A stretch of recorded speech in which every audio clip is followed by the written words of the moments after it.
ng bayan, maasahan anumang panahon.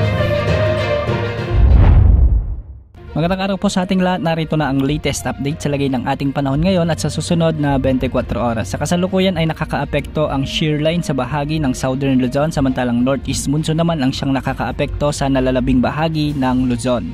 Dahil nga sa shear line ay makakaasa ng maulap na kalangitan na may mga kalat-kalat na pagulan at pagkidlat-pagkulog ang buong Metro Manila, Bicol Region, Calabarzon, Oriental Mindoro, Marinduque at Romblon. Ang mga lugar na ito ay posibleng makaranas ng mga biglang pagbaha o pagguho ng lupa, lalo na kung may mga katamtaman at minsan ay malalakas na pag-ulan. Samantalang sa may Soc-Sargen, Zamboanga Peninsula, Basilan, Sulu, Tawi-Tawi at Palawan ay magiging maulap din ang mga kalangitan na may mga kalat-kalat na pagulan at pagkidlat-pagkulog.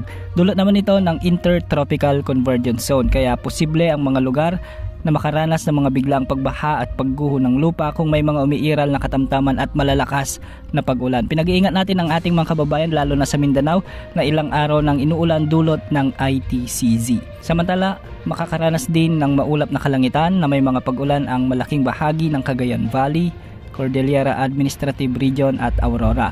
Ang mga lugar na ito ay nakakaranas na ng epekto ng Northeast Monsoon o ng amihan, kaya hindi rin inaalis ang posibilidad ng mga biglang pagbaha o pagguho ng lupa, lalo na kung may mga katamtaman at minsan ay malalakas ding pag-ulan. Samantala, amihan pa rin ang nakakaapekto sa bahagi ng Ilocos Region at nalalabing bahagi ng Central Luzon. Ang mga lugar dito ay makakaranas din ng bahagyang maulap hanggang sa maulap na kalangitan na may mga isolated light rains o kakalat-kalat na mahihinang pag-ulan. At sa nalalabing bahagi ng ating bansa ay localized thunderstorms naman ang inaasahan na siyang magdudulot ng bahagyang maulap hanggang sa maulap na kalangitan na may mga isolated rain showers and thunderstorms. Kung makikita nga natin sa ating satellite animation ay may mga kaulapan sa bahagi ng Bicol Region, Southern Luzon at Eastern Visayas. Kaya ngayong araw hanggang bukas ay makakaranas ng heavy to intense o katumbas ng 100 to 200 mm na pagulan ang mga lalawigan ng Catanduanes, Albay, Sorsogon, Northern Samar at Eastern Samar.